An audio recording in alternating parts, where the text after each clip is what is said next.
story to tell you all. Story!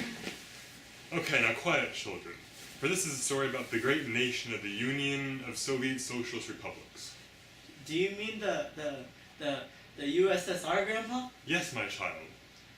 But didn't the USSR collapse and turn back into Russia? Shut up. You know nothing of the greatness of the USSR. It didn't collapse, it had to hide its greatness from the rest of the world. It wasn't ready for it. But Grandpa... That's enough questions for now. Do you want me to tell you the story or not? Okay. Yeah. And now with that settled, my story begins many years ago in a time where the rich stole from the poor, and everywhere you looked you saw starving families with only rags as clothes. The year was 1848, and the Tsar of Russia, Nicholas I, held power at the time. It was difficult to be a Russian during this time, as we had not undergone much industrialism, and was lagging behind many countries, but one man was about to change that. And yes, it is who you think it was. The great philosopher, Karl Marx, the father of communism. The people are poor and the rich abuse them. They take all they can and leave them with so little. The gap between the rich and poor is far too great, and that must be eliminated. I've witnessed these atrocities with my very own eyes. Serfs only able to harvest enough for their own families. Watch as the rich take what very little they have left, which only leaves them to starve. I must change this. I must find a way. And Marx did find a way.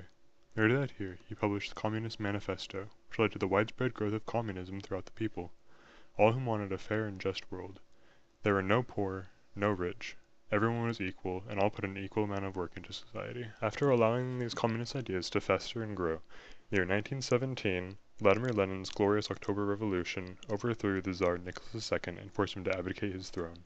This allowed a new regime to fill the gap of power. With the era of the Tsar ended, the task of reforming the nation had taken much time and effort to accomplish, but nonetheless, the mighty powers of communism was able to industrialize the nation and establish the Union of Soviet Socialist Republics as one of the greatest powers of the world. However, like all men, the mighty Vladimir Lenin met his end in the year of 1924, but his legacy lived on. Shortly after his death, command of the regime came to perhaps one of the greatest Soviet leaders the world would ever know, Joseph Stalin.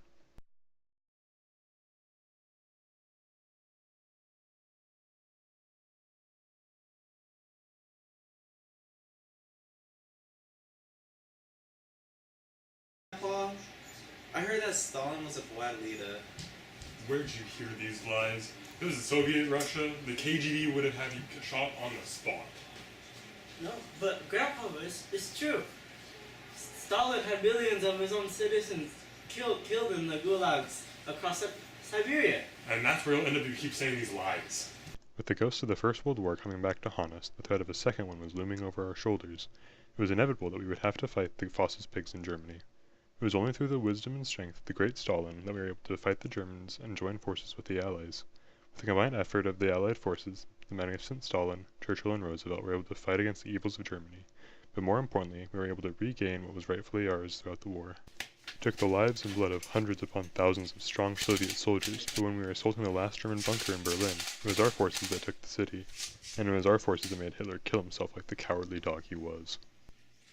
But at that time we had another problem to deal with, the problem being that the Americans had a weapon that could decimate our cities in seconds, and countermeasures had to be made. As you can probably guess, children, the great USSR's influence of communism made it way far into the east, such as exotic places like Vietnam and Korea. He recognized communism's greatness. Unfortunately, the capitalist Americans had their little domino effect. They wished to stop this greatness, even in Vietnam, leading to the Vietnam War from 1945 to 1975. However, although there was fighting going on in Korea and Vietnam, there are other places that were fighting the Americans too. Can you guess them, children? America? Mexico! Quindia! No, you idiots. It was space. Very good. Indeed, it was space where the Soviets had fought against the Americans, more specifically, the space race. It all began with the launching of the first satellite, the Sputnik. It was a Soviet masterpiece, first of many to come, and we had the upper hand against the pigs of America. However, another event created from the technology of the time, the Cuban Missile Crisis, occurs in 1962. It was the closest the world has ever come to nuclear warfare. The crisis only began due to America's own aggressiveness and overconfidence. They placed missiles in Turkey, capable of destroying our cities and killing millions upon millions of Soviet citizens if we didn't do what they said. It was that power over the world that we could not allow. We couldn't let one country have that much power. So we acted. We placed missiles in Cuba with the help of our ally Fidel Castro. But now as the years passed, the communist regime in the Soviet Union began to weaken, thus we sought a way to strengthen our power.